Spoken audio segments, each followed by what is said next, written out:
All right, welcome back. Charges are expected to be filed today against a man arrested in connection with the assassination of Charlie Kirk. This comes as memorials for the conservative activists are continuing across the country, as well as the fallout and finger pointing over political violence. Joining us now from Washington is NBC's Bofta Yamam, filling in for Alice Barr. So Bofta, good to see you today. Let's talk about the charges we're expecting, as well as this reported confession we're hearing about by the suspect.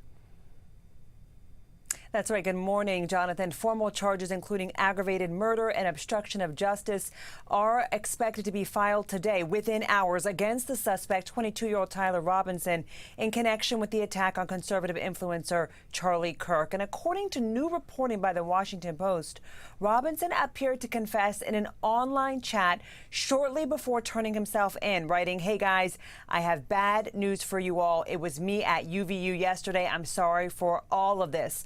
The Post citing two people familiar with the chat and screenshots. Authorities now troubled that there may have been multiple warning signs here, including a disturbing text message exchange between the suspect and another individual. This is all part of the investigative work, along with the suspect's DNA, on two pieces of evidence that authorities are bringing to this case. Meanwhile, the FBI says the suspect not cooperating, and he remains on special watch status. And Jonathan, important to remember from last week, Utah's governor saying they do plan to pursue the death penalty.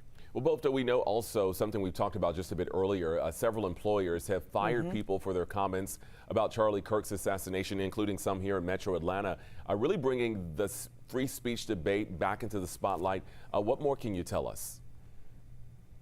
Right, and I just heard you speaking with Professor Volek, and some of those things, coming to light as legal experts are also saying we can expect those firings to be challenged in court.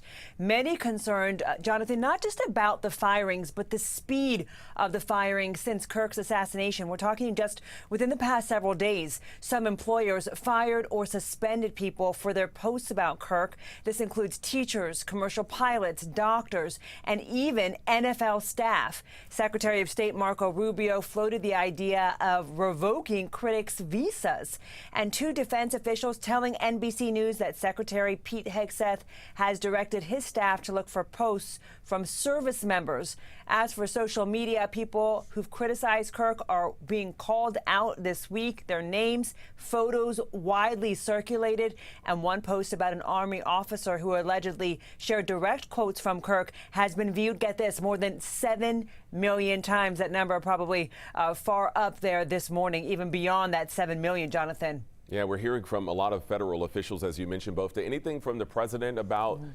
cracking down on this type of rhetoric? Well, Trump has been speaking from the Oval Office, and of course, before he gets onto Air Force One repeatedly about the assassination. He pledged that his administration would ferret out, quote, each and every one of those who contributed this atrocity, including the organizations that fund and support it. Trump also went after the radical left, quote, radical left, even though the motivation behind the fatal shooting, Jonathan, has not been confirmed. This rhetoric, we can expect more of this on all sides, more than likely in the next several days. And that court appearance, as we mentioned, happening today. Bofta Yamam joining us live from D.C. Thanks so much. We appreciate you.